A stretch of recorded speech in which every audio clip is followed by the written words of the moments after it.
Oh, here we go again.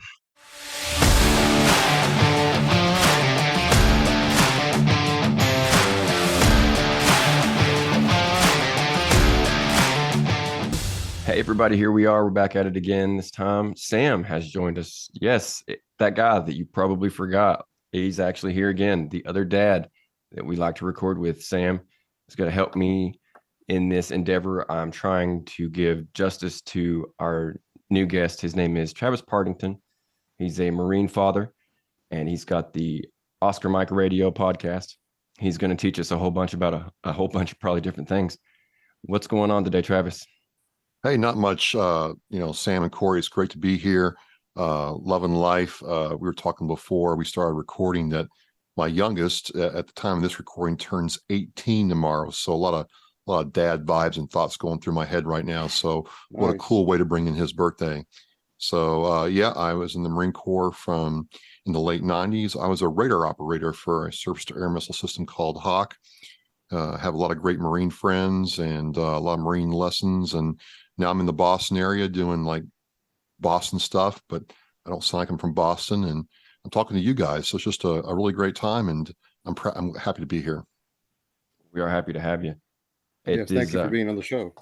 Yeah, we appreciate it. It has been a guy, like you might be our second ever Marine, I think. I'm kind of blanking on exactly what we've had. Third? Yeah, I think maybe the third. Yeah. Okay, third. All right. We haven't had any Army guys though, have we? Mm-hmm. Have we had an Army guy too? Man, I'm just gonna shut up because I'm gonna fucking ruin it every time. Every time I open my mouth, I embarrass myself. That being said, so we are happy to have another Marine, and we like to kind of peek into that life as Army guys. We tend to have that ingrained kind of rivalry, I guess.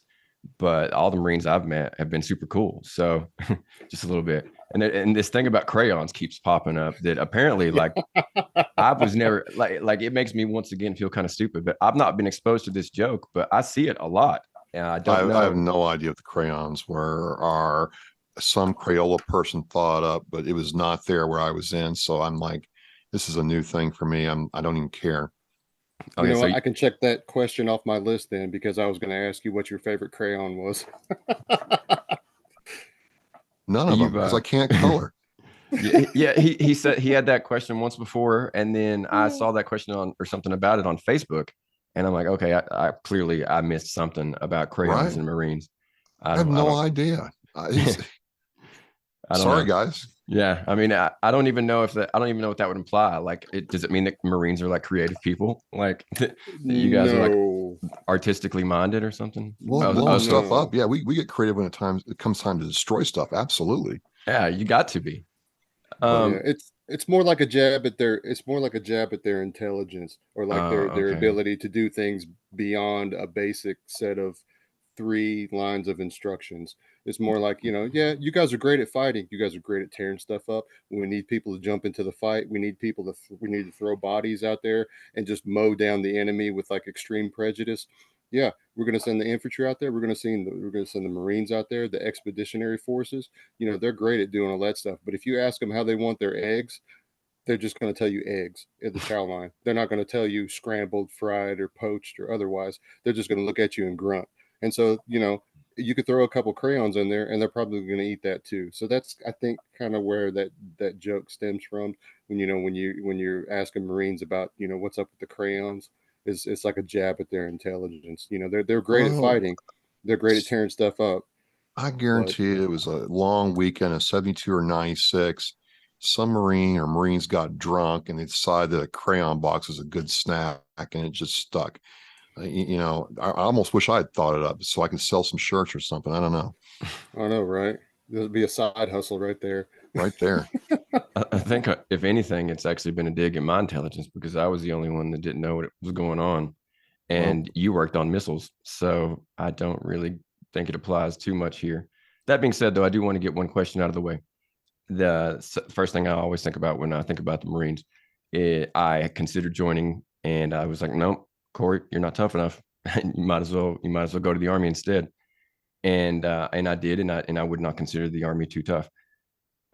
Your thoughts looking at joining the Marines? Were you like, this is going to be super tough for me?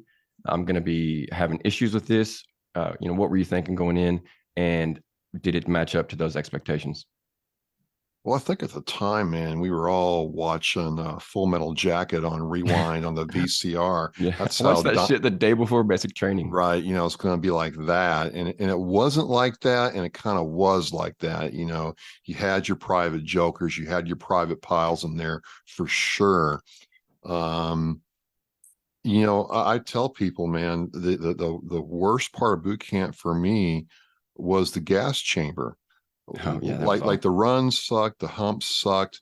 Swim call was no joke, but that 2 minutes of not being able to breathe was the worst, absolute worst thing. And then I had my birthday at Camp Pendleton, and I didn't even care. I had this opportunity to go to bed early. It was right after the 4th of July. I remember the 4th of July, you could stay up and watch some fireworks. I went to bed. I just didn't care. So the gas chamber was it, because you couldn't breathe. And they wanted you to sing the Marine Corps anthem before they would let you don and clear. And man, it just sucked. Other than that, yeah, it met my expectations. I wanted it to be tough. I wanted to reboot my life. And yeah, I got it. I mean, the funny thing is, Shreveport Bossier is an Air Force town by virtue of it being Barksdale Air Force Base in Bossier, right? The Air Force was right there. I saw how those guys lived, air conditioned dorms and, this beautiful chow hall. And right there, I didn't want to do that. I didn't want to do that. I went in the Marine Corps instead. That's smart, right? Yeah. Somebody took the hard road. Yeah. So to answer your question, yeah, it certainly met my expectation there. Do I regret it? No. One of the proudest moments of my life, besides being a father, was becoming a United States Marine. Absolutely. And one more thing that kind of ties to that I ask occasionally. We all miss something about being in. Even if we couldn't wait till we got out. What is the one thing that you miss the most about being in the Marines? Man, it is my God, it's the togetherness. I'm trying to say that it's being together. At first, it's like, I don't want to be around any of you guys at the end of the weekend. I want to get away. But then you get out and you realize how lonely it is. No one cares that you served. You're in a strange place with no friends or family around you. And the friends you are around don't know what you've been through, so you have no point of reference. And so you start missing these people really, really bad, really quickly. It's something else. So it's the loneliness and lack of togetherness. Yeah, I can second that for sure. Miss, yeah. That connection that you share, while suffering or going through those shared experiences, that you can't really find that kind of relatable experience or that time, with your civilian friends or friends that just didn't serve at all. 100%. You got that sense of camaraderie, and you can draw back on those particular memories that may seem trivial or even alien to your civilian folks or family, and you're like, nah, these people understand, these people get me. You could speak an entire conversation in acronyms and your buddies would understand what the fuck you said. For sure. Yeah. I remember just to get a little personal real quickly, when I first got out, I was in Hawaii and moved to Colorado, and I immediately lost touch with basically every friend I had. They had just kicked into training for Afghanistan, and they left maybe I don't know, 5 or 6 months after I got out. And it was kind of hard because they were gone, and there was that break, and I didn't have them, and I never would again. I know I was never able to rebuild any of those relationships. And then at the same time, being back amongst my civilian friends and seeing them at least occasionally on when I could, that there was like some kind of like wall between us, and eventually like I wasn't friends with any of them anymore either. And it really was a tough period. And it just something that reminded me of when you said that. But I like to, and I haven't today, like to kind of give my co-host free reign, at least toward the beginning of the show. And like I said, I didn't do it, but I'm gonna do it now. And Sam, go ahead and get whatever's at the top of your list out there and blow our minds. Sam's always good with his on point questions. He kind of makes me feel foolish sometimes. Like, what's your favorite color? Yeah, that is it. Well, since I can go ahead and check off that crayon question, Oh no, off I my meant list. me, but yeah, sorry about that. No, I totally meant me. No, you're great. You're fine. Corey does great with opening up and welcoming our guests. And like I said, we try to make this a roundtable discussion about anything kind of dad related, or if we're specific in having a veteran dad or another veteran on the show, that gives us a few more talking points that we can kind of cover and go over. When Corey was talking about, dropping some friends along the way, and you, Travis, had also mentioned about, not having that camaraderie and not having that connection. Those folks that did remember you, or had a good connection with you before you started your time in the service. Um, this is something that I kind of encountered a little bit too with some of my friends pre-deployments, or some friends that knew me before I went to a war zone, or a particular mission. And one of the things that they noticed was that when you come back, to them you're a different person. To them, you've changed. To them, you're not the same as you were when you were around before. Is this something that you experienced throughout your, during your stint or your time served? For sure. That okay, yeah. How Um, did you navigate that situation, or how did you recognize, or because internally you feel like, no, I haven't changed. No, I'm still the same me. I'm still the same person. But did you share? Like I said, tell us a little bit about your experience with that. so you go back home and you start looking at things as, where's the threat at, even though you didn't serve in combat. You start seeing things in terms of your hyper awareness kicks in, and you're just aware of different things that you normally would just pass off. And some people got really freaked out about that. I'm like, you're sitting in a restaurant. I'm like, I think there's something wrong with that, girl and guy sitting over there. There's something going down. And sure enough, they go in the parking lot and start getting in a fight. And, my buddy's like, man, how did you know that? I'm like, well, I just observed and knew that was going down. Um, the other thing they hated was the punctuality thing. Like I like being on time before, but it wasn't really a mission focus of mine. But post boot camp, post Hawk school, you know, we got to get there on time. And it's 8 o'clock start, which means we need to be there at 7:45. Let's go. Let's get it done now. Dude, just calm down. We can be in there 8:05. 8:05, we're late. And and Yeah. and people were like, man, you're just way too intense, man. Just calm down. And I'm like, well, time is precious. We gotta be there on time right now. So Yeah. it was things like that. And then the other thing, it's kind of funny. It took me a long time to break this habit. Was the rate that I could eat food. Like that whole thing. I'm sure you all have heard it. That whole eat it now, taste it later thing was Hmm. ingrained. I could polish off, 3 slices of pizza, a Coke, and no problem in like under a minute. And I'm like, okay, food's done. Let's go. And my buddy, and then some, women were like, hey, it's not going anywhere. I didn't even realize I was doing it. I'm just like, hey, food's here. Let's get it down. Let's go. And I'm sitting there like twiddling my thumbs, like, what's going on? And they Why are take we like, still here? why are we still here? What's taking so Yeah. long for you guys to eat? I mean, hello, hello, let's go. And it's like, slow down. And I didn't think anything of it. It's just the way it was. It was things like that made me understand how much I had changed, and then freak some people out who were like, man, he really has changed. Like, this is not an exaggeration. So it was things like that. Yeah. Like your friends are sitting here pining over the idea that, they could have added some more oregano and a little less fennel to that pizza slice. And you're like, I didn't notice that until I burped. But yeah, you make a good point. 20 minutes later, you're like, yeah, I'll figure it out when it finished digest, or, when I burp that back up later. Let's go. We got places to go, Yeah, people to talk to, things to do. I'm That done. was one thing. That was one thing that the military didn't break out of me. I was, man, I was habitual about not being on time, and it took me years and years. I think I'm getting a little bit better now. Now, Post service. Yeah.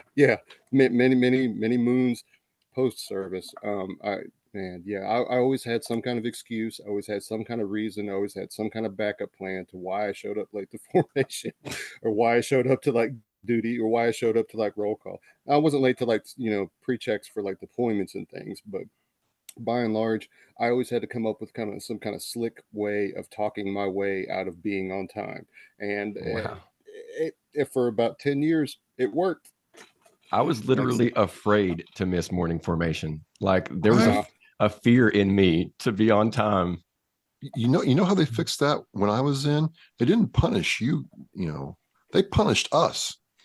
Everybody. Your friends. Everybody got punished. Oh yeah.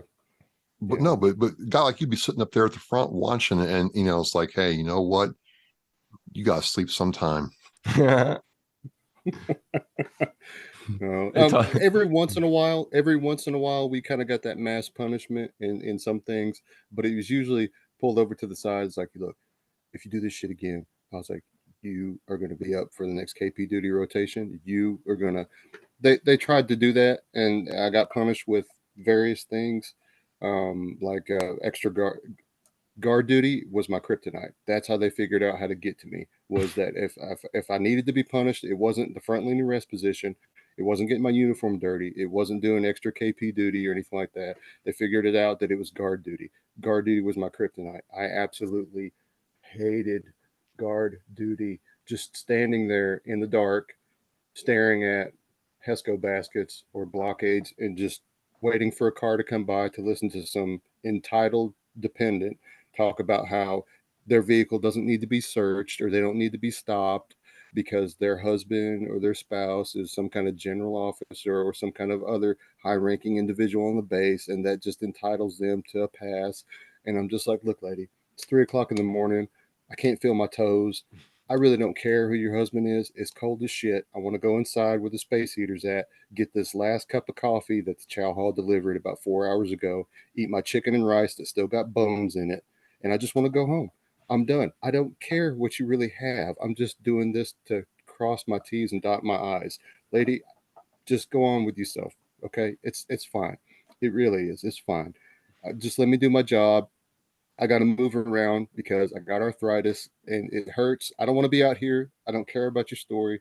Just do the damn thing. But anyway, I've talked enough about that. So yeah, guard duty. Hated it. Never do it again. You can't pay me enough money to be a security guard or pull any kind of job that's remotely resembles that. It's terrible. I can't do it. Can't do it. I don't care. I don't care how much you want to pay for it. It's not worth it. Not worth it to me. So, with that being said, I'll segue to another question about your surface to air radar operator position. What you said, the Hawk system. Yep. Now, did that attach you to, or were you? And you don't have to tell me if it's, if it's some kind of thing you need to keep to yourself or anything. But was that MOS or that job part of an air defense artillery unit or air defense unit? Yeah, Hawk's a medium, considered a medium range air defense artillery system. Okay. So, the funny thing was when I got off the plane in El Paso and checked in, I remember her name.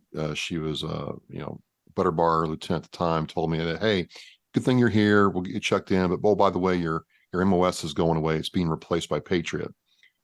So we went through Hawk School. We went through all this, did shoots, and then about 3/4 of the way into my career, everything was boxed up and pretty much went back to Raytheon and sold overseas. Hawks still used worldwide, like the stuff over in Europe with Russia right now. Those batteries are in place right now. It's a very cool system to work on.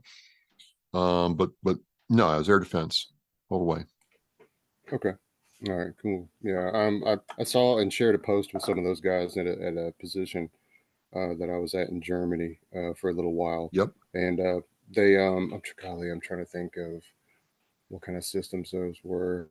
And if we talked about it any other day, I probably could remember.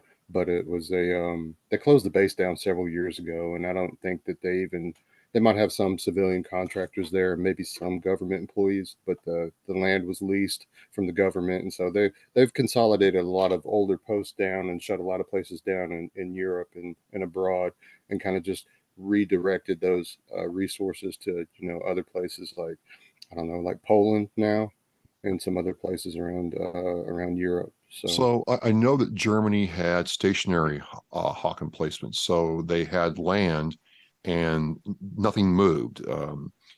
Hawk's a mobile system, but Germany was unique in that for their array of coverage during the Cold War times, these were in place bases, and they also had the Nike system, which was right before Hawk came out.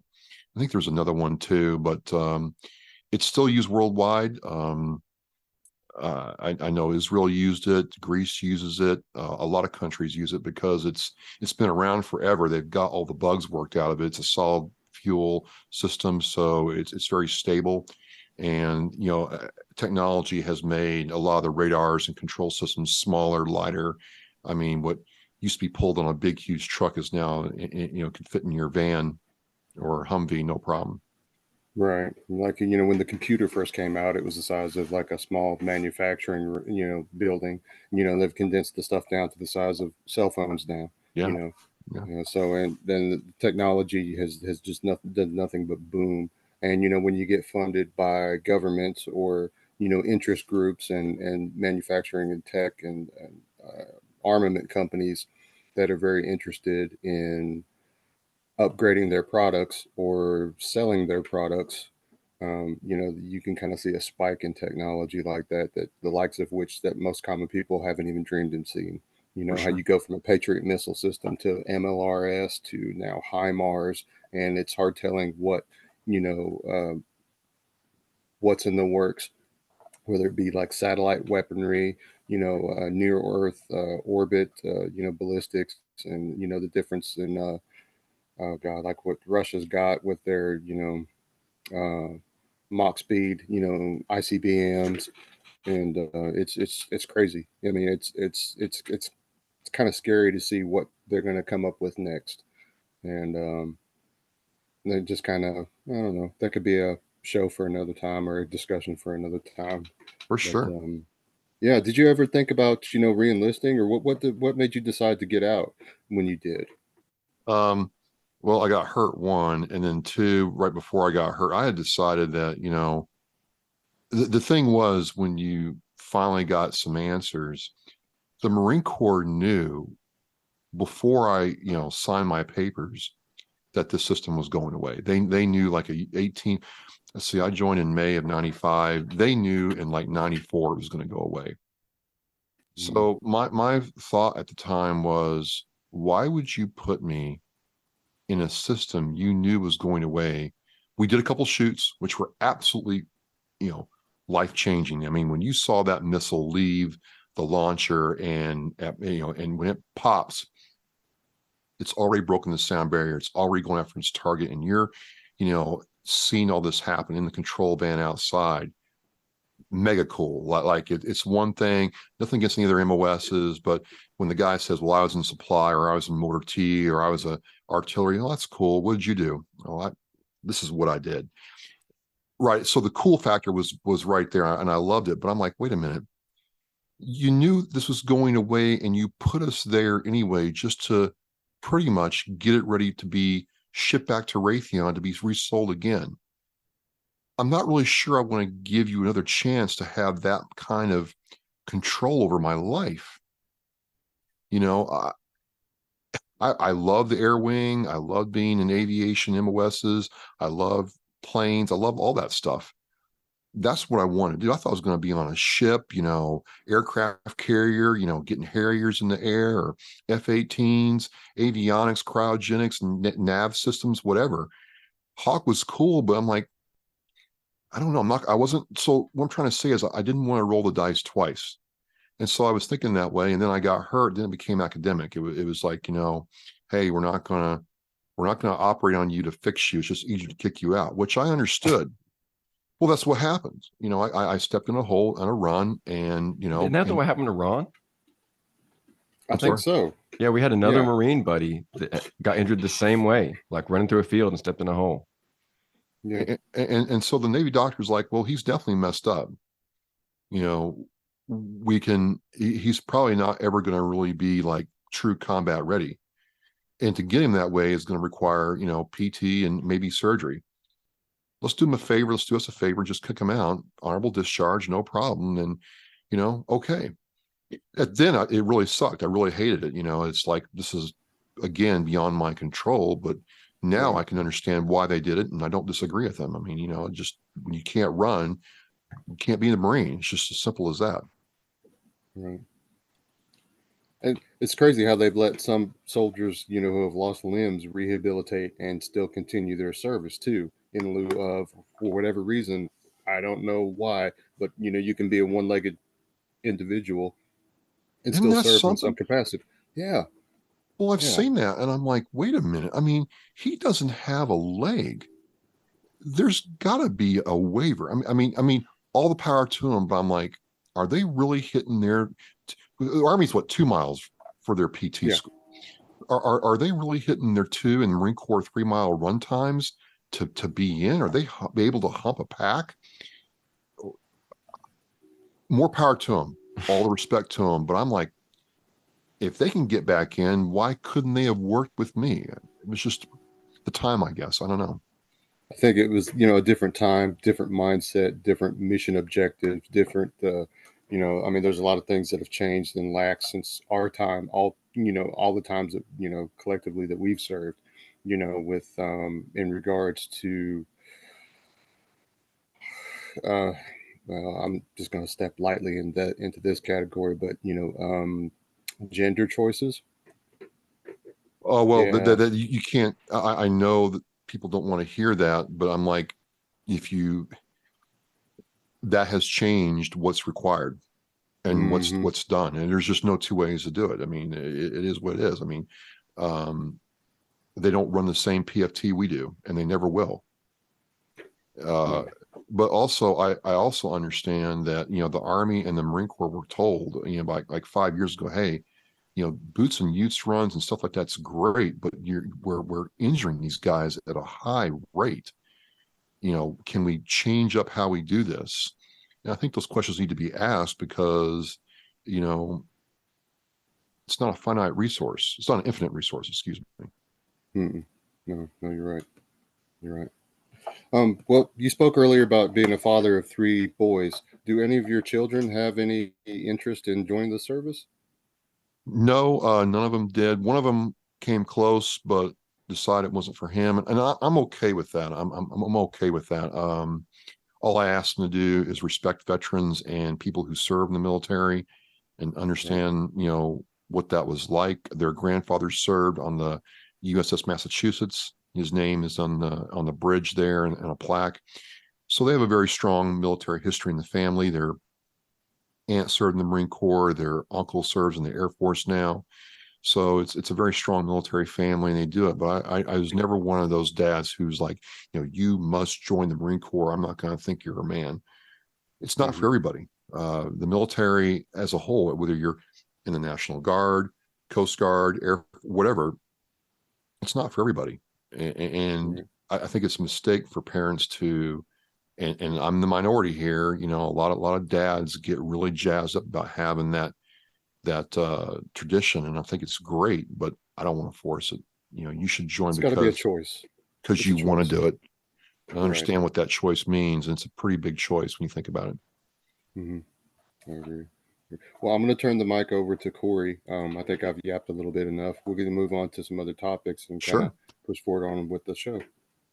Well, we've kind of tiptoed into this already, so I'll go ahead and make the plunge. You've talked a little bit here and there about how being in the Marines changed you in particular ways.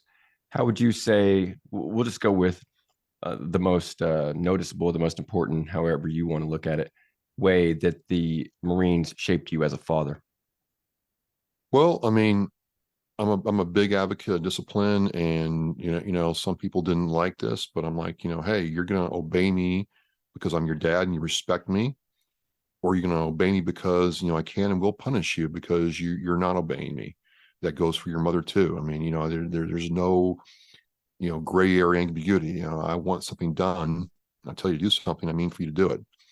And, some people didn't like that style of parenting, but I'm like, well, I don't see any other way around it. It's pretty black and white to me. And I learned as I went along that there's battles you can pick with your children for sure. But that's kind of how I started out. And I think, it worked for me overall. Well, that kind of leads me into my next question, and you may have just answered it. Did you have any hard times with that, that typical teenage rebellious phase that you hear about on, on the movies and TV? I wouldn't say my sons were really challenging in that regard. There were some things, I swear to God, they got together and like, hey, if you do this, I'm going to do that, and we'll all three stress them out at the same time. It just seemed that way. I'm not sure they actually coordinated that, but there were certain things that all three of them in their own way did that I didn't like, and there was a lot of reasons for some of those behaviors and activities. There was a lot of things going on. But this is where by this time I'm like, I want it my way all the time, and I want to be that authoritarian, all the time, but that's not the reality. So I had to, eat some humility, eat some humble pie, check my ego, and try to understand what they were going through to be an effective father. And more importantly, set the right example. I mean, I'll say this, to any father out there, if you don't think your sons and daughters aren't watching everything you do, it was pretty humbling when my oldest son, who is working right now, he's living on his own, he's doing really well, said, you know what, I watched what you did and how you worked and how you did this and how you did that, and I'm doing the same thing up here and it's working for me pretty well. And it just it made it all worth it, right? So to answer your question, there were things where this is going to be this way because I feel this is the best thing for you, whether you like it or not. There were some things they did that absolutely do not agree with, right? But as they get older, if you can get through the teenage years, the pot of gold at the end of that rainbow is like, whoa, this is why he was this way with me, and this is what he was trying to do, and I'm all bought in now. I'm gonna do the same thing because they're watching. They're watching everything you do, how you act, how you work out, how you entertain yourself, everything, and you want that to come from you and not somebody else. Really good information. That's really good. Yeah. I'm going to be able to use that in a reel for sure, because you really hit the nail on the head there. I like to see these things as they're coming, so I can just keep my mouth shut and let you make the show look better for me. To kind of keep it on the relationship with your sons, this is something I think about going forward when he gets old enough for it to be a thing. Did you have any success when it came to sharing your favorite movies, your favorite music with your sons? Did they tend to like any of that, or were they like, oh no, dad liked that, so it sucks? Well, first of all, I'm not cool. I mean, right. My coolness crown was passed a long time ago. I'm a metalhead, heavy metal, rock and roller kind of guy. Right. And none of them like metal, man. I tried Rush to show them what Rush was about. Yes. And Van Halen to start there. I thought we'll start there before we go to Pantera and Fear Factory and a couple others, right? Gojira. They're like, Dad, they're screaming in anger. I'm like, you haven't even heard Slayer yet. I mean, this is tame. Yeah. So they didn't like my music. Now, movies, it wasn't so much movies, but we all like the same kind of anime shows. Attack on Titan is cool. One Piece I'm getting into with them because they like that. I'm not into Dragon Ball Z. I can't stand that. I don't understand that. But, some of the other, things with robots and stuff in it, they thought Voltron was awesome. And it is. Yeah. It'll never not be awesome. Transformers movies was cool. but video games, that was our thing. We'll get together on Thanksgiving and Christmas. We'll come together and we'll play Mario Kart. I've never ever, I'll play Madden with my youngest, and it's that's how I relate to him. But as far as music, no, just never happened. Well, at least you had some success. Music I think, would be one of the more particular things because that changes so much. Like, I mean, there are certain things today that I'm just like, that's not music. Like, Right? let me introduce you to Led Zeppelin. Like, this is music. This is what talent sounds like. Well, the thing is, they don't like metal, they don't like rock and roll, but they like the '70s music, like the Guardians with the Galaxy soundtrack. Oh yeah, yeah, yeah. Okay, They have that on repeat. I'm like, that's kind of cool. That's like you think that's cool, but Rush isn't cool. Yeah. I can't listen to the entire soundtrack, but I remember having watched. I think I haven't seen all of them, but watching most of the movies. There were some bangers on there, so I could see why it would draw a young man in. But that being said, there's nothing like a little bit of Guns N' Roses or, Amen. Something along those lines. I'm kind of, I'm always coming up empty for the large part when it comes to finding new music to listen to. I've actually had to dip back into country music, which is something I haven't listened to really since the '90s. But I see you laughing, but it's sad but true. I got in trouble one time, man. Someone said, "Hey, we're going to Nashville. We're going to meet Jason Aldean's dad." I'm like, "Who's Jason Aldean?" You would have thought I slapped this woman. I mean, I'm like, I'm not. She's like, "Do you know who Luke Bryan is? We're going to meet some people." I don't know who that is. I had no idea. I don't know anything about the old country music, like Randy Travis, George Strait, Hank Williams, senior and junior. That was one thing, but this new stuff, I have no idea what it is. No. Yeah, you would have not heard of any of the country I'm talking about. Like the guys that I'm finding, like don't even have albums out most of the time. Like they've just put out a few singles, and Okay. then eventually they'll have an album. They're all on Spotify, so that's the only reason I'm able to find them. All right. But typically, I do fall in line with what you just named as far as country music. I like my first love and my all time favorite will always be Dwight Yoakam. And I've seen him only one time live. I feel like that's a fail. I should have seen him more already, but he was great. Yeah, no doubt about it. Loved him. Actor, and musician. Yeah. I don't know if you've ever seen, listeners, the two gentlemen in front of me. If you've ever seen Sling Blade, man, he was good in that. He was. I saw so good in that. I mean, he's so good. It's funny. I'm like I cannot stop laughing at the awesome performance of Dwight Yoakam. Anyway, that being said, I do have one silly question that I just wanted to get out of the way because it is near and dear to my heart. You said that you've lived in Boston for 20 years. Have you, and maybe it's been often, but have you been to Cheers? And were you as disappointed as I was to learn that it didn't look like the show? I went to Cheers with some of my family who, we got to go to Cheers. And I'm like, the only reason I never went is because I had some coworkers tell me, Travis, it's not all that. Don't waste your time. And so my family comes up. We got to go to Cheers. We got to go to Cheers. It's on Beacon Hill. You go down there. I'm like, well, here it is. Well, this is not like it is on TV. I'm like, yeah, no kidding. The Freedom Trail's that way. Let's go walk that way. So I've gone once. It was like 5 minutes out of my life. I can't get back, and then I just forgot about it. Yeah, I haven't seen it. My ex-wife went and she told me about it afterwards, and I was very disappointed to learn because something like that should be held in perpetuity. It should be a museum or something like that. Like you should have to pay to get in. George Wendt should be there on Tuesdays or something along those lines, and it should just be something special. But I guess I'm the only one that thinks that, or at least the people in charge don't agree with me.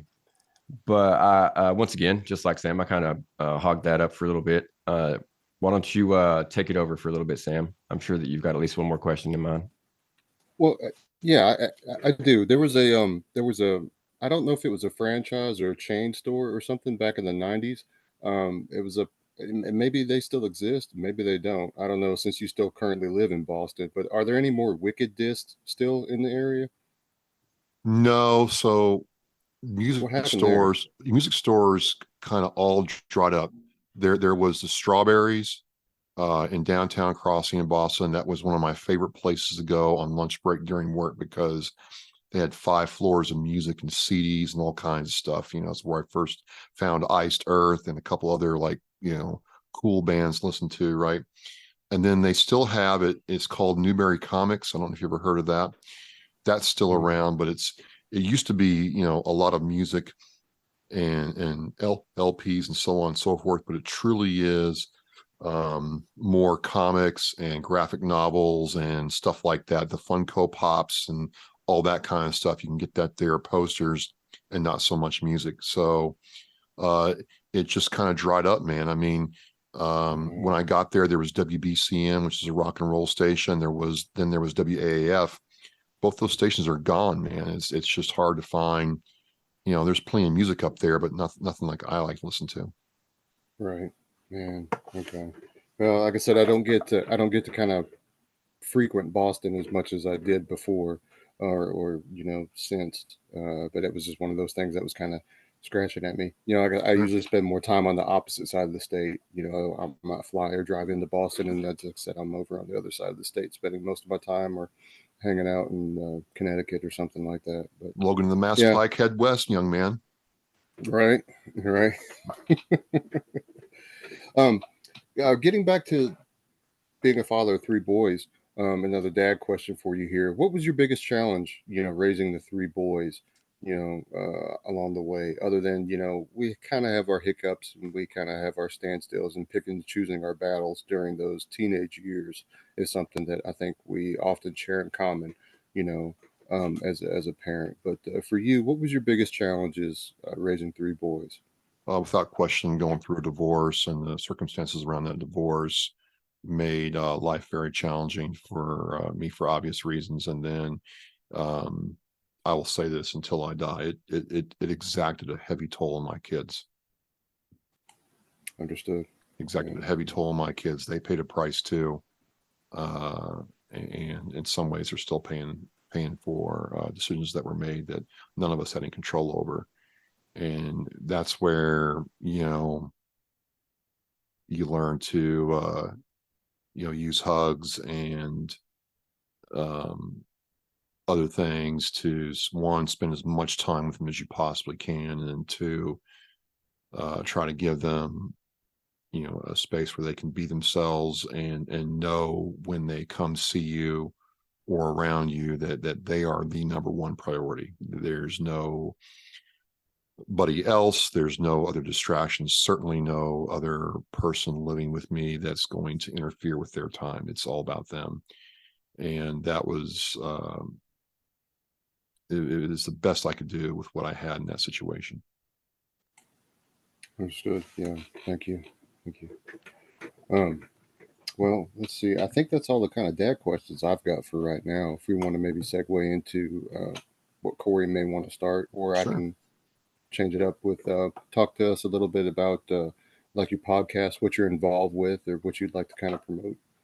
We'll start with the podcast first because that's sprung up a whole lot of other things. So, it's kind of funny going back to, I've been divorced for about 10 years. Marriage was over about 14 years ago, honestly. And, I was feeling pretty useless, didn't have a lot of purpose, was very angry, and didn't have a lot of hope. I mean, just a lot of things were going on that were beyond my control and out of order for the plan for my life. And you know, uh, was in this really bad place. And long story short, well, I'm a lifetime member of the Marine Corps League in my area, and we would do these burial rituals. And that time frame, right, was when the whole 22 a day thing was like really rearing its head. Like we would go, once a month and bury somebody and come to find out they had killed themselves, right? A lot of people coming back from Afghanistan and Iraq really messed up and just, took the permanent way out.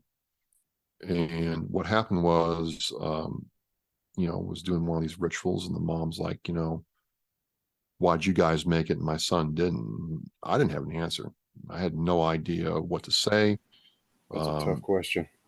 Well, I mean, I can't ever imagine as a parent having to go through that. I mean, just all the sympathy, empathy, or support in the world for those parents having to deal with that. I mean, I have no way to conceive of that possibility even. So I started thinking, after doing a couple of these things, well, what can be done?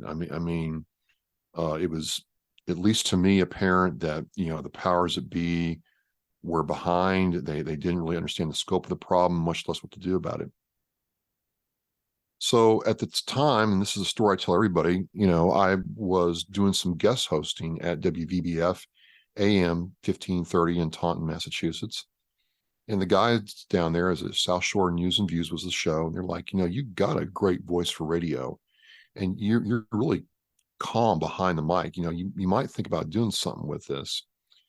And, the thing was, radio time, as you guys can imagine, is not cheap. I'm like, there's no way I can afford $2,000 a month to have a hour-long show. And then you had to be at the studio to do the show, and then hope and pray somebody actually listened to it on the AM dial, right? But I loved it. It was cool. And, in April of 2016, I meet this guy at Massasoit Community College. His name's Keith Hayes. And he started talking about podcasting and what he did with his podcast. I'm like, man, I could do podcasting. I don't know anything about it, but I could certainly try to do something with it. And, I go up there and I pitch my idea. My idea was to do this thing called, Oscar Mike Radio.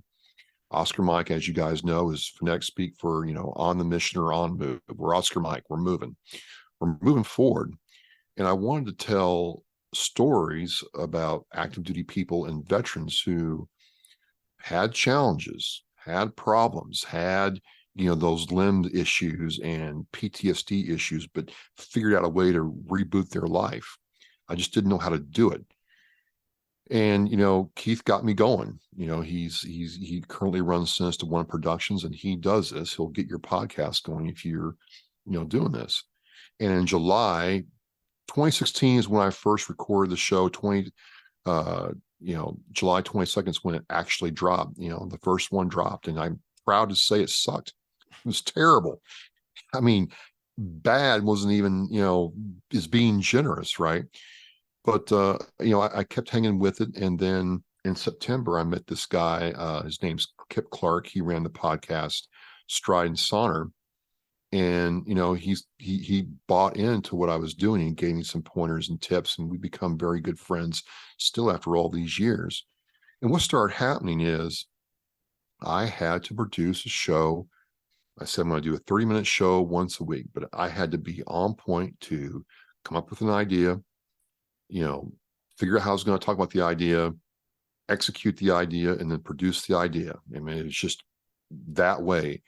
And it really wasn't until number 100, 102 that I started getting in a flow for doing this.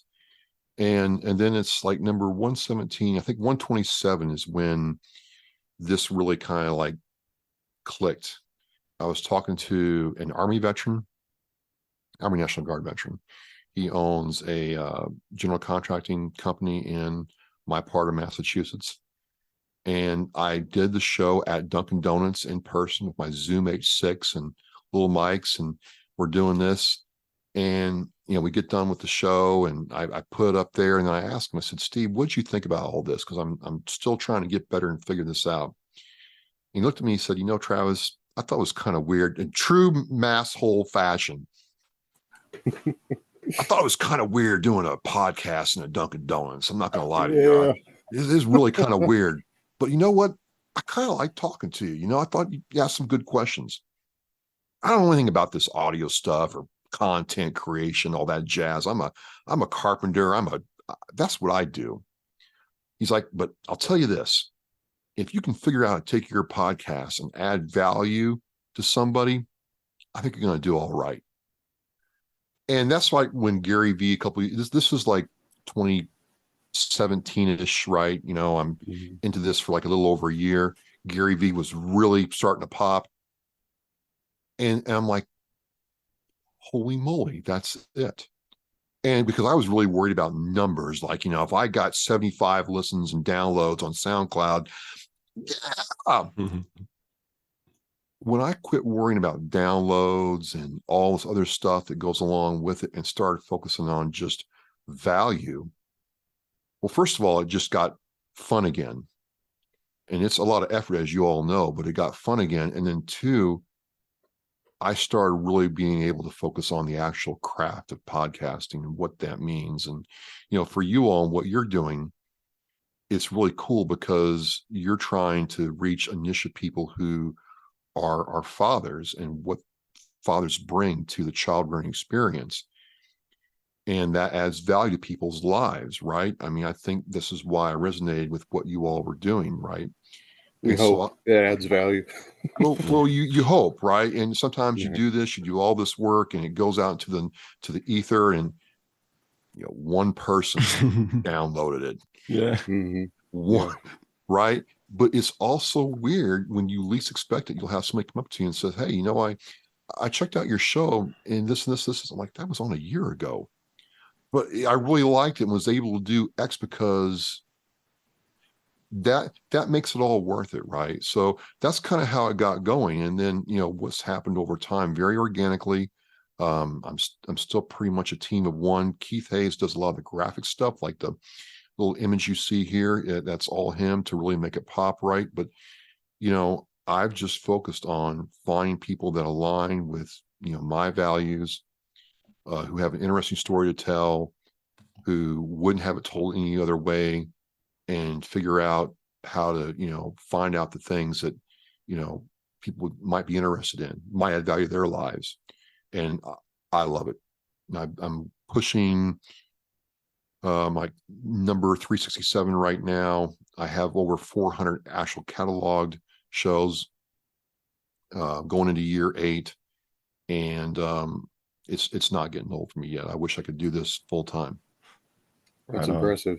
And yeah, that is hats impressive. off to you. Yeah, hats off to you for staying committed to it and and staying on track. I think your discipline and your frame of mind that you've had your entire past 20 years or beyond that does play a factor in that. So staying dedicated to it and believing in what you're doing and still having fun with it. Not a lot of people can say that they have a a project or even a main job or a focus, something that they've dedicated that much time to, and they still have a passion for it to this day.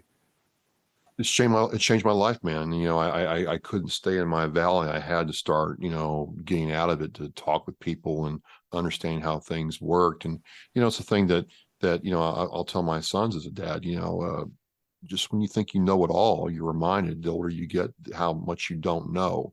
So always have that, inquisitive mind to think about things and see different perspectives before you make a decision or come to a way of doing it. So it changed my life. It really has. I've gotten to be exposed to so many different things because of doing this little weekly show, man. I love it. Wow, that's really cool. I don't want to cut in here. I did have a couple of things before we kick out toward the toward the last little bit, the home stretch. Did I cut you off there, Sam, from anything else? Okay, so one thing that popped up that I had thought of and forgotten. I've got well, we get very little listener feedback. We actually did have a listener come on the show, which was really cool. He was talking about how listening helped him and things like that. So, like you said, it was nice to get that kind of reminder of what we're doing. That being said, that's few and far between. But the relative to that, I've had a couple of dads ask me this same question, and you have seen this and gone through it and come out the other side. And they want to know, the two that have asked it, they want to know what can they do when their son, their daughter, that sometimes they didn't necessarily specify the gender, but what can they do to get that child to open up? A lot of times if you're going through something, all you need to do is really talk it out with anybody, especially mom or dad, to kind of get a feel for it and get a handle on it and to get through it. But I guess teens in general aren't always, fond of communication. And these two guys in particular were having that issue. So I was wondering if you could give any advice to that. I mean, I run that problem. There's just, you realize there's just stuff that's going on in your kid's life they're not going to talk to you about. And it's really frustrating, right? I think for me, any success I've had, and it's been frustrating and limited sometimes, is you got to meet them where they are. If going to a skate park, or will watching them skate, taking videos of them skating will allow them to open up around you, great. If going to a library, a dance recital, anything like that, there's a lot of time in the car where you don't have to grill them, you don't have to interrogate them, where you can just get them talking about life, asking about their friends. You got, and yeah, it's hard because you've got your own set of challenges, stressors, worries, and concerns, and things going on, and they're not your friend. They're not the same age as you. There's all kinds of goals you're trying to traverse, but it's where you just meet them where they are. Hey, you know what? This barbecue place open. I know you like barbecue. Let's go get barbecue tonight. Okay. Well, how was your day at school? My sons might get annoyed about this, but I still call or text them every day. My oldest is like, okay, Dad, but I'm like, I'm going to text you every day. You don't have to reply, but and do they appreciate it? Yeah, hell yeah, they appreciate it. Yeah, they want to know I'm there. So you got to let them know that you're there. You got to let them know that this is not like an interrogation or whatever, but you got to listen. If one of your kids, especially a teenager, is really weird, my two older ones are starting to get like, we can talk for, about like stuff happening to them, and they're pretty cool with it. But when they take this time, they actually come to you with a problem. It's really like, you did what? I can't believe you did that. That's where you got to like let them get it out with no judgment, no, don't be condescending. Okay, well, this happened. What happened? Okay, what was going through you did that? Okay, well, tell me what you were thinking about when you were doing that. And it's hard. It's hard to not be a parent, but you got to kind of let the parent thing go to the back seat a little bit, and just meet them where they are.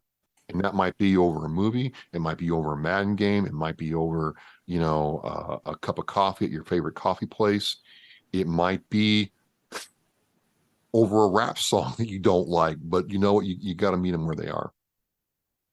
That jives pretty well side by side with some advice I've heard from other dads. It's just about being present and taking an interest in what they have an interest in, and then hopefully letting them talk just about whatever. Yeah. So just kind of approaching it, or just be there in a position of love and understanding. Like I said, it might not make sense to you, whether their challenges is something that you face during that time. Oh yeah, there's a lot of stuff that kids these days do that doesn't make a lick of sense. Doesn't make sense to me. Doesn't make sense to me. I'm like, I don't know what this is. Why am I even here? And I'm like, okay, they're having me here for a reason, right? They might not be able to articulate, but for some reason, having Dad check out this rap song or this new car, at the car show was really important to them. And because they can feel that, it's important to you because it's important to them, starts building those bridges. Right. I agree. Do you feel like, and it may be that this differs so much that it's not even a thing, but do you think that a lot of times that is like I want Dad to like this too, just as simple as that? Some things, not everything, because at least for me, I wanted them to like their own thing. I never demanded that they, like the same music. I never, said you have to, or I want them to be their own person. So I'm just like, whatever you decide you like, make sure you like it for the right reason. And, I don't understand it, but I'll at least check it out. Right on. That's good advice. And I'm glad to hear you say that. That really does double down. When we get common themes that come up amongst dads, it's really something to remark upon, because you can pretty well take things like that to the bank. Mold them to your situation, but take faith that they have worked in the past and will continue to work. So I guess that is pretty much it for me as well. Did you have any other projects that you were working on? Anything else that you wanted to get out there to our small but growing listenership? Oh, well, first of all, it's been absolutely fantastic coming on your show. I think, like I said, I've listened to to your show. We connected on Facebook, and I'm like, man, this is needed. There's so much about fatherhood that's not talked about. I don't know about you, but my dad and granddads never did what we're doing right now. It was, No. my dad believed in spare the rod, spoil the child. And that was what you're going to get. You put a roof over your head and food in your stomach. Anything else was just a bonus. There were some good times. We went on trips and stuff like that, but it was not like it is now. Right. And I think I could have, benefited from a different approach. So what you all are doing here to talk about fatherhood is just so important, so key. So I just appreciate coming on. As far as projects I'm working on right now, I'll get asked to do different things. Like I wrote this story about podcasting in this book called The Resilient Warrior. I had the authors on talk about one of their other books, and they asked me to contribute to this project. Well, I wrote about how podcasting and, to your point, resiliency kind of worked hand in hand. 2 years later, they say, hey, Exceptional Parent Magazine wants to have, this contribution profiled in their October 2023 issue. I'm like, get out, no freaking way. And what that's turned into is, I'm having the editor of that magazine on Oscar Mike Radio, and I'm able to, talk with her about certain aspects of parenting. And these are, parents of kids with autism, Duchenne's muscular dystrophy, blindness, anything else like that. And there's a section in that magazine about military families. And it's really interesting how, people are starting to understand that it's not just the soldier in the military that's affected by things. It's the whole entire family unit. And we need to really expand the scope of what we're doing. Like some orgs that I've talked to, Operation Homefront, right, who provide support for the military family, for the veteran family. Because look, we all know, you've got that, E4, E5, that 01, 02. Wife is pregnant, wife has a toddler, he's gone in the field for 4, 6, 8 weeks or deployed for 18 months. It's hard on a good day. It's brutal when it's like that, right? And, where's support for the family unit? So you don't have the problems with divorce and infidelity and the other things because of this, right? So I really like, things like, your show, An Exceptional Parent, to highlight the family. But this is an example of some of the things that have happened to me because of Oscar Mike Radio.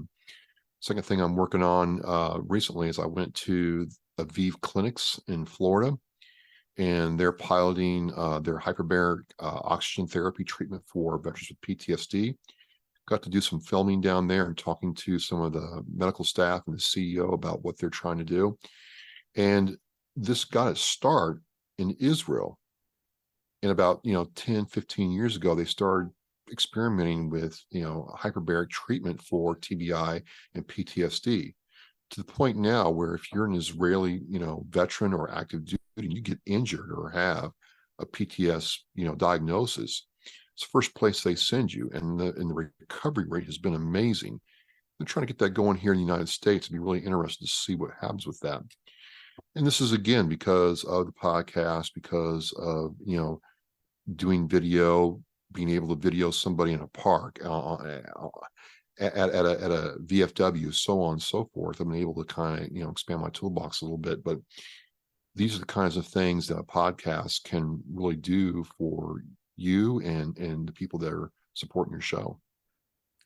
Funny you say you, because I just recently got off a failed attempt at ketamine treatment. So I am always on the lookout for something that actually does work for PTSD. I've yet to find that.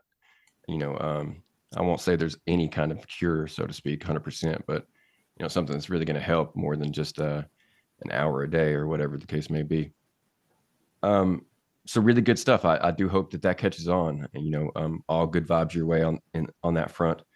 I'm not surprised that the Israelis kind of started something like that, because they see some stuff and they're pretty hardcore. So they probably have, as high a rate or higher as far as PTSD, maybe even suicide as we do over here. So they are no surprise being on the forefront of something like that. Before we kick out of here, I do being Halloween. It's our first Halloween on the show, and we don't really have anything planned. Or maybe if something strikes me in a fit of genius, I'll do it, but it'll probably be alone. So I've come with a couple of the Halloween related dad jokes to end the show on. Oh boy. I never come with them really, buddy. but that being said, though, I did want to give Sam one last chance to get to anything that he had forgot or left out before we go ahead and send it home here.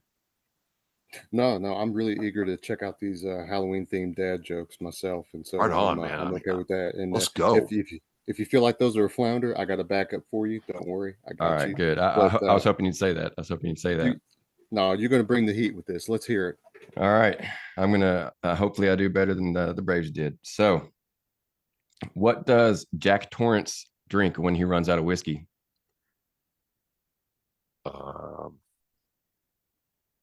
Pumpkin spice coffee, iced. Sam, I guess it'd help if I knew who you were talking about. I was just going to say, okay. Is that Nightmare? Is that Nightmare? That's oh god, Jack Skellington. No, Jack Torrance is from Stephen King's oh fuck me in the ass. When they're in the hotel room, they go to the hotel over the winter time. Oh, that's from The Shining. Shining. Yes. I was thinking The Nightmare Before Christmas or something like that. Yeah. You might have done better if I had told you that ahead of time, but I didn't want to ruin it.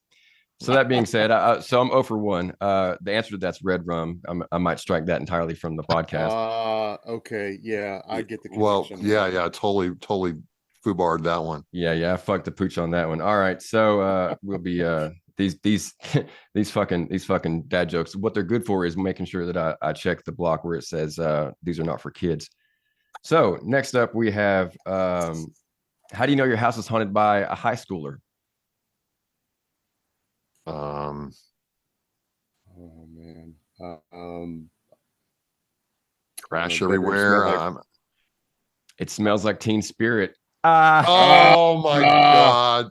Oh, that's a good one. I knew that was a winner. That's a good one. That's the first one. The first one relies on everybody knowing who that is, and I wouldn't have used it at all, but I heard them back to back, so I remember them both. I like that one. I'm going to use that one. All right, since I'm 0 for 1, why don't you go ahead, Sam? Give us one that's actually come from a book that's been published. Thanks for giving away my sources here. Oh, sorry. Yeah, he comes up with these on his own, is what I meant. Yeah, completely original. Yeah, completely. All right, so I don't know if this one's going to be any good or match that Teen Spirit one. Hey man, like that Roman Barber one, I hated it. It's got so many views. It's got like thousands of views. Oh my goodness, you kidding? I almost forgot I said that one. It got big on Insta and YouTube. Anyway, go ahead. Really? Yeah. Wow. All right. Here we go. What do you call a mythical creature with a cold? Oh, a woman.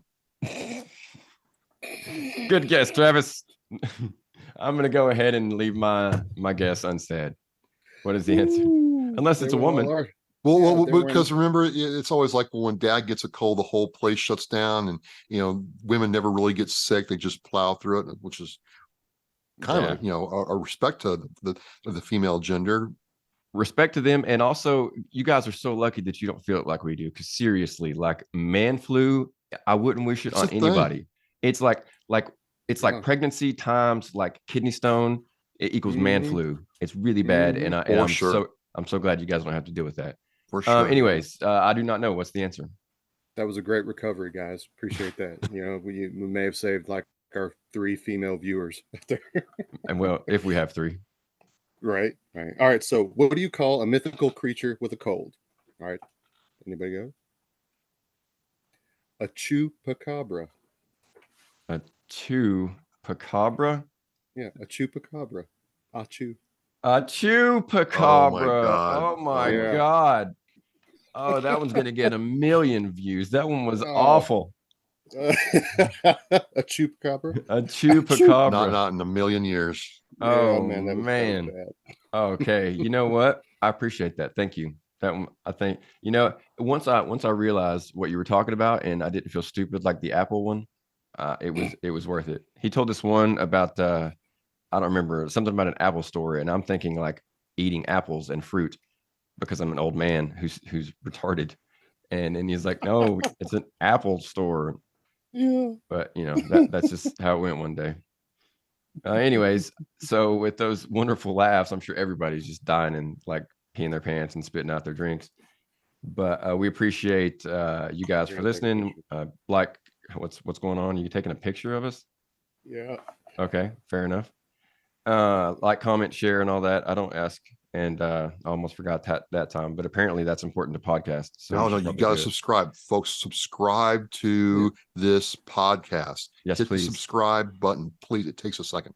Yeah, like I give you an hour and something every week. All I recommend or require is the press of a button. That's all. You don't even got to leave them. You can even leave a comment later on one day. Just right now, just subscribe or follow. That's all, and then we'll write the rest later.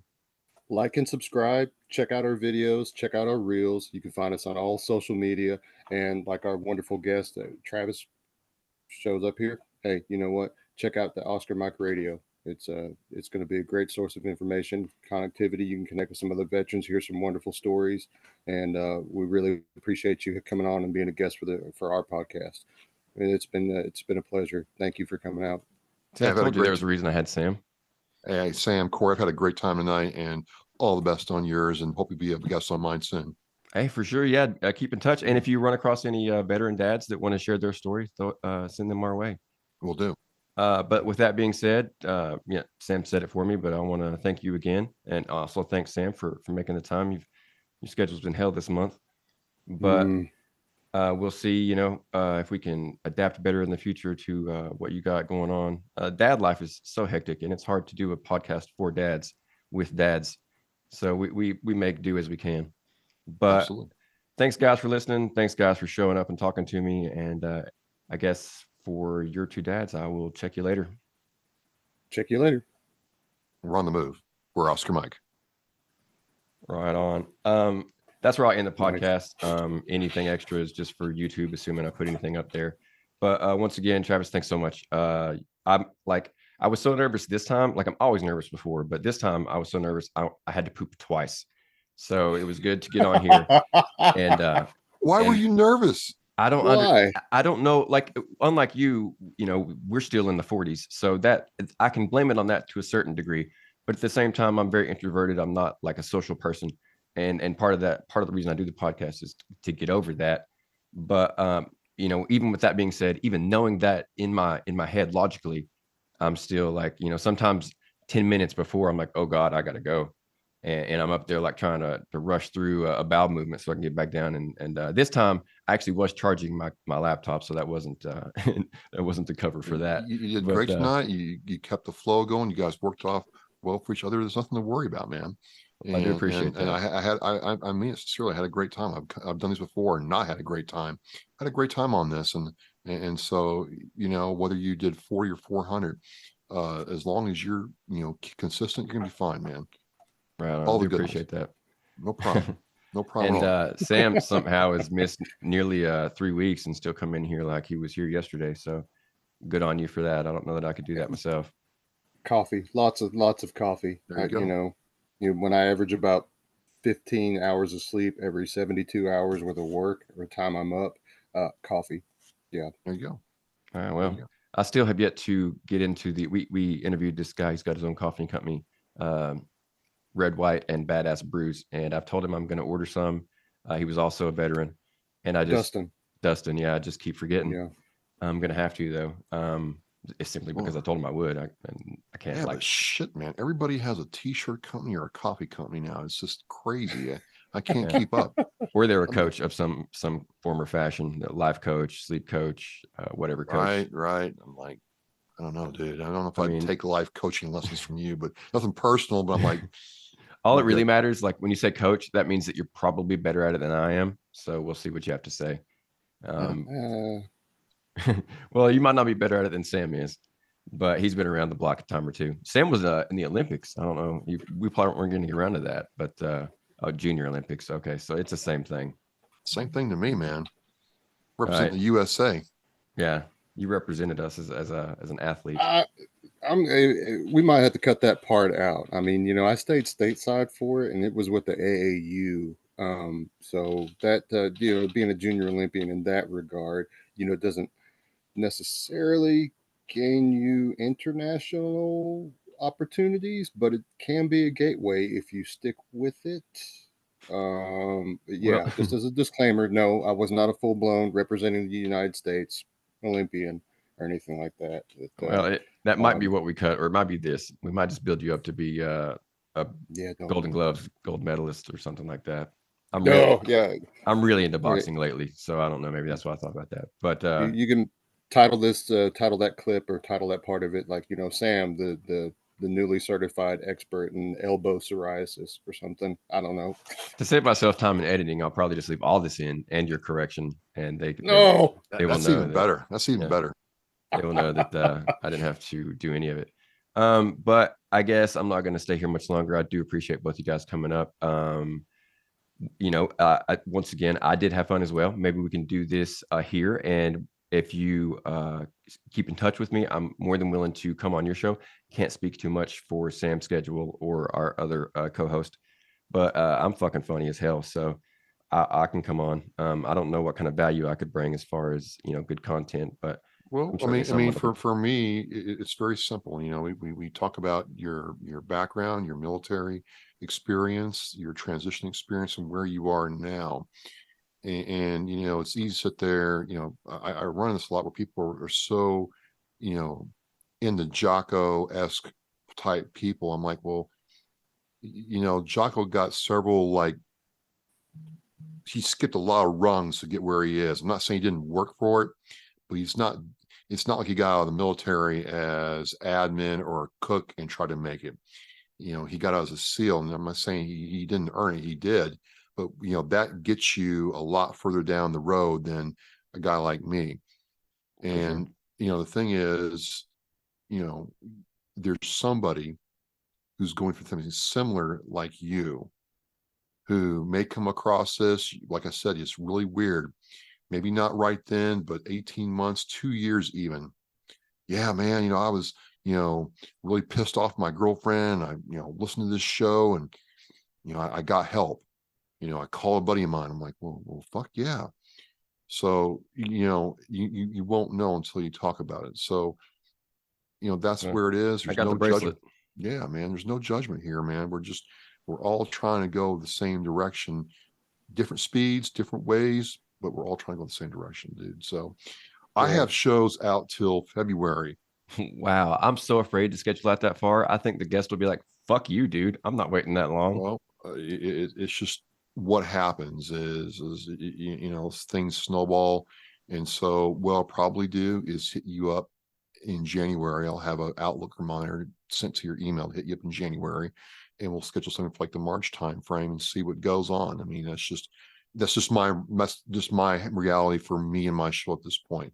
So some people are like, well, you're just being a snob. No, it's not being a snob. It's like I've got literally recordings done now till February of 2024. You can be on after February 2024, but that's just okay, no, fine.